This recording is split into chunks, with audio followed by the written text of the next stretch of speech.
Kulitnya kenapa tuh? Ada yang sama gak guys kayak dia? Kira-kira ini penyakit apa ya guys? Dan gimana sih cara pengobatannya? Hai guys. Sebelum kita masuk ke materi, boleh kan kita kenalan dulu? Kenalan yuk. Aku Raisa. Aku Zakia yang Musyafa Satriadi. Aku Abimanyu. Aku Syakira. Aku Dela Rizkiana. Kami dari kelompok 21. Nah, udah pada kenal kan? Sekarang kita lanjutin yang tadi yuk. Udah pada tahu belum? Kira-kira itu penyakit apa? Ternyata itu adalah infeksi jamur. Nah, infeksi jamur itu apa sih? Infeksi jamur kulit adalah penyakit yang disebabkan oleh jamur yang menyerang kulit. Penyakit ini bisa menyerang siapa saja, baik tua maupun muda, seperti panu, kutu air, kurap kaki, jamur kuku, dan lain-lain. Walaupun beberapa jamur kulit bersifat menular, penyakit jamur kulit tidak termasuk ke dalam golongan penyakit serius. Oleh karena itu, penyakit ini dapat disembuhkan dengan tepat. Adapun cara mudah untuk mengobati penyakit jamur kulit ini bisa menggunakan obat anti jamur topikal atau oles. Salah satu obat untuk jamur kulit adalah krim ketoconazole. Nah, sebelum kita membahas krim ketoconazole, kalian udah pada tahu belum apa sih sediaan krim itu? Menurut Farmakopeia Indonesia edisi 4, krim merupakan bentuk sediaan setengah padat yang mengandung satu atau lebih bahan obat terlarut atau terdispersi dalam bahan dasar yang sesuai. Krim ini terbagi menjadi dua tipe. Yang pertama, krim tipe minyak dalam air, dan yang kedua, krim tipe air dalam minyak. Sifat umum sediaan krim ialah mampu melekat pada permukaan tempat pemakaian dalam waktu yang cukup lama sebelum sediaan ini dicuci atau dihilangkan. Krim dapat memberikan efek mengkilap, berminyak, melembabkan, dan mudah tersebar merata, mudah berpenetrasi pada kulit, mudah atau sulit diusap, dan mudah atau sulit dicuci dengan air. Kamu tahu nggak syarat sediaan krim yang baik harus gimana? Syarat sediaan krim yang baik harus memenuhi kestabilan fisik. Kestabilan fisik itu diperoleh dengan cara apa? Dengan penambahan emulgator yang tepat. Emulgator adalah bahan aktif permukaan yang mengurangi tegangan antar muka antara minyak dan air. Pemilihan variasi jenis emulgator dengan konsentrasi yang tepat dapat menghasilkan basis krim yang baik dan stabil. Nah, salah satu sediaan krim yang dapat kita temui adalah krim ketoconazole.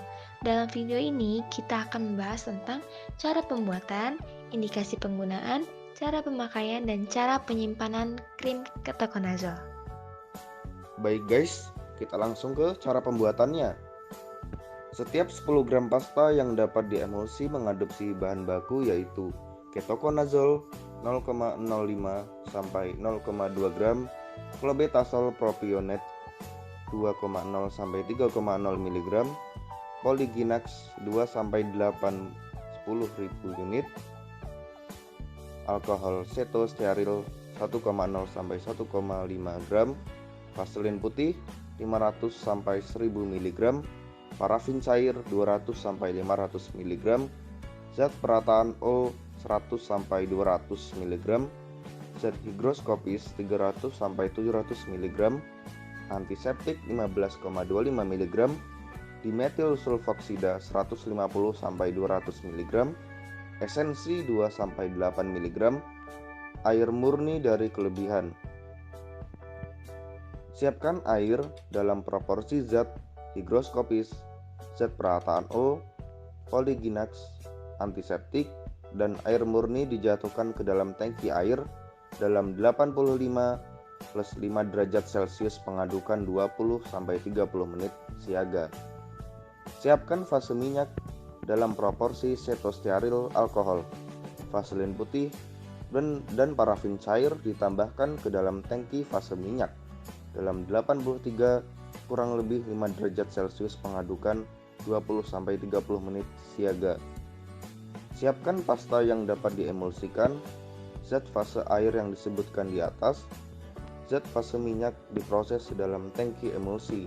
Aduk 20-30 menit dengan kondisi vakum 0,03 plus 0,02 MPa dalam tangki emulsi.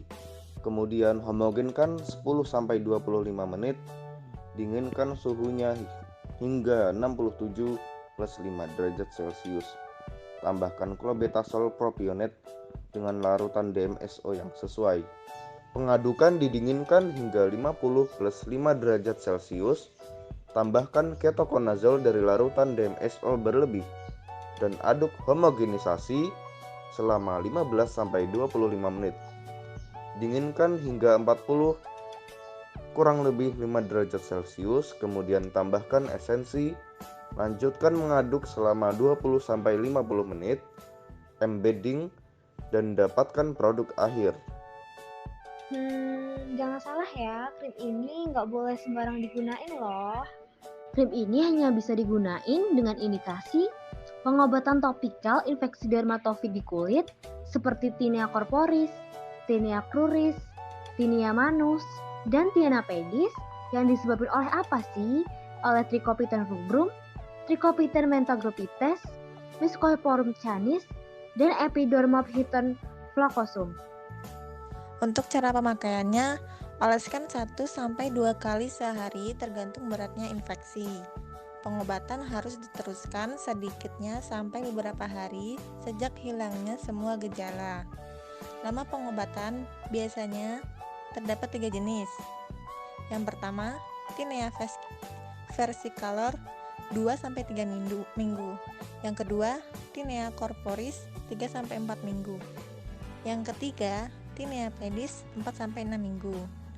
Bila tidak ada perbaikan klinis setelah 4 minggu pengobatan, maka dilakukan diagnosis kembali. Untuk penyimpanannya, simpanlah pada tempat yang sejuk dan terlindung dari cahaya matahari langsung supaya sediaan obat tetap terjaga. Untuk referensinya, kami ambil dari jurnal dan buku di bawah. Mungkin hanya itu yang bisa kami sampaikan, kurang dan lebihnya kami mohon maaf.